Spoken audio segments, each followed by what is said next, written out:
What's going on, you all? Coach Reese here, back with another video on our defensive series in our Boxing for Beginners series, and we're going to work on a few defenses to block the right hand. So before we get into it, make sure you like, comment, share, subscribe, turn on that notification bell. I've got my fighter here, Simon Ngantio, and he's going to be doing the demos on how to do what we're going to do. We may do 3 or 4 different right hand defenses. It depends on what we've got going on. So if we're in our boxing guard and he's in his boxing stance, he's standing in an orthodox stance, lead left and right follows, and I shoot my right hand, he's got a few different options he can do. He can do the traditional block, which would be to, if you face the camera, all he's gonna do is move his lead hand up and create a wall in the front and the block. Ready? Block, boom, back, block, boom, back, block, and freeze. So if you look at him right now, he's partially blind out of his lead eye, and he's fully sight is full out of his back eye. That's highly important to make sure that when you block, it's a wall created right there. Also, don't move. He turned his lead foot, turned his hip, and turned his knee. Retract, come back. You want to make sure that when you do that block, you turn your body and just don't put your arm up. You want to create a wall right there. Also, another scenario could be if the person is stronger and they have a heavy right hand. You have to keep in mind that the right hand is going to be the heavier if they're an orthodox individual. If they're southpaw, not as much. But if the hand is heavier, you could take a slight subtle step back as you twist back, and it looks like this as you block. Block, boom. Slight step off. Stay there.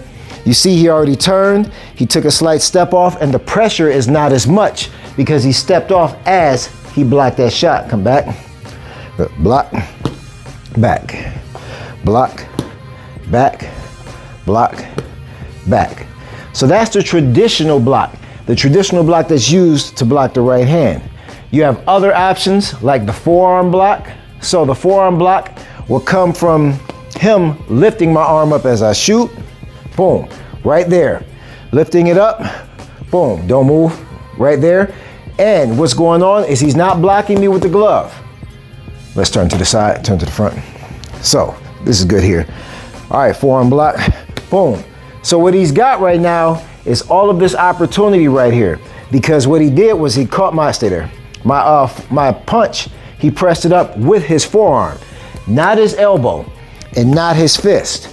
It's a misdirection. He's not trying to absorb it. What he's trying to do, bring it back, is push it up and deflect it so my momentum stays going so he can counter when he wants to. Bring it back. So that's the forearm block. It's a slight lift with the lead arm. Boom. Slight lift with the lead arm.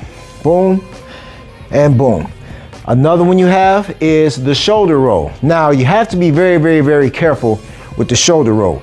A lot of people do it wrong because what they don't do is they don't sandwich their head between their shoulders or their shoulder and their hand. What they do is just turn their shoulder. So let's do it wrong first. So if I'm shooting my right hand and he doesn't pick up his shoulder, he's gonna get clipped, right? His head's up, his shoulder's down. The objective is for me to actually connect with his shoulder so that my arm goes out. In order to do that, he has to drop his head down and sandwich himself in between, come up here, in between his glove and his shoulder. Face the camera. So when he shoulder rolls, freeze, boom. You see how his shoulder went up right here? That became the deflection point. That's what you want the punch to do. You don't want to absorb it. So a shoulder roll right here, come over here. Looks like such. Shoulder roll, good. Shoulder roll, good. Shoulder roll, shoulder roll, freeze. Notice again, every time he blocks using that lead arm, he turns that lead foot. That right there is the momentum. You don't want to stay there and just lift up your shoulder. It's not going to happen, because what you want to do is make sure that you're thinking about a slingshot or a rubber band. As he pulls that rubber band back, his counter becomes what? The cross, the 2. So that's where it comes from. Shoulder roll 2. Good. Shoulder roll 2, back up top. Shoulder roll 2. Right there, shoulder roll 2. Good. Shoulder roll 2. So that's the shoulder roll.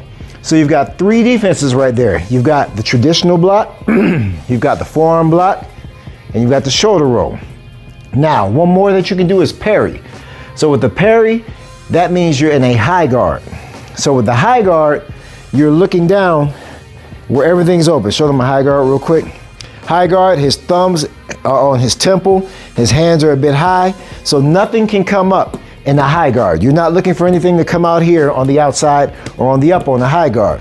You're looking for everything to come from here to here. So if I'm throwing my right hand from that position, he's just going to parry with the same hand matching on that side. Boom, pushing it down. You're gonna deflect it. A parry is not a stop, it's a misdirection. So as you see, my arm kept going. Good, turn this way. Matter of fact, turn this way.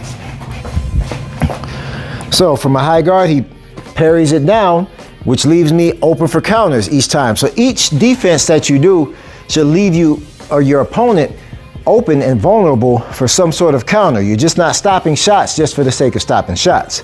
So once again, high guard, you've got the parry, boom, and that's the right hand parry. The parry could also come off the left hand with the matching hand, boom. So you just deflect, boom, boom. You just deflect and deflect. So the 4 guards you learned on the right hand with the right hand block, relax, is the traditional straight block, boom. The forearm block, boom. The shoulder roll, boom, high guard, and the parry. Simple. Make sure you practice. Make sure you like, comment, share, subscribe, turn on your notification bells, and I'll catch you in the next episode.